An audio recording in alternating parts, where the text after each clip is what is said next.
చింత చెట్టు చిగురు పప్పు చూపిస్తున్నా కదండి. 4 కప్పుతో 4 కప్పులు నీళ్లు పోసుకోవాలండి. 1 కప్పు శుభ్రం కడిగేసుకొని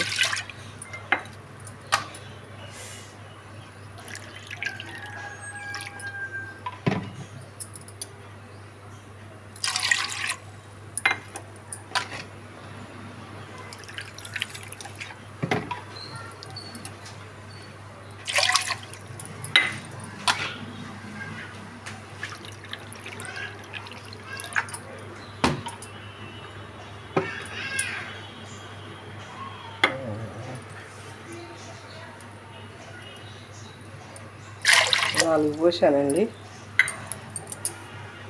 కొంచెం నూనె పోసుకోవాలండి. పప్పులో పొంగకుండా ఉంటుంది.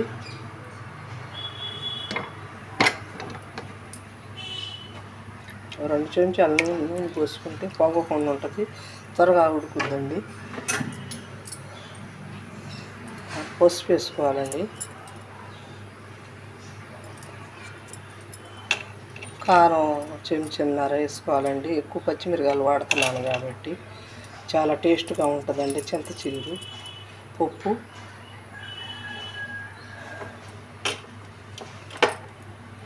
ఆనియన్ వేస్తున్నాను. అన్నీ వేసుకొని కలుపుకొని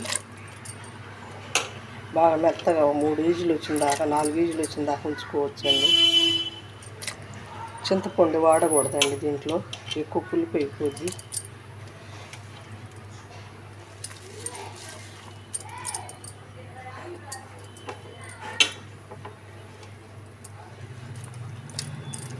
మెదిపేటప్పుడు కొంచెం మెత్తగా మెదికినాక తాలింపు వేసేసినాక కొంచెం నెయ్యి వేసుకొని తింటే చాలా బాగుంటుందండి. చాలా టేస్ట్గా ఉంటుంది, మంచిది ఒంటికి కూడా. నేలకి సప్పబడినా కూడా చాలా టేస్ట్గా అనిపిస్తుంది.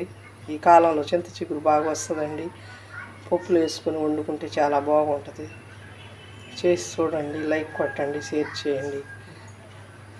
చూసినందుకు నమస్తే అండి. థ్యాంక్స్ అండి.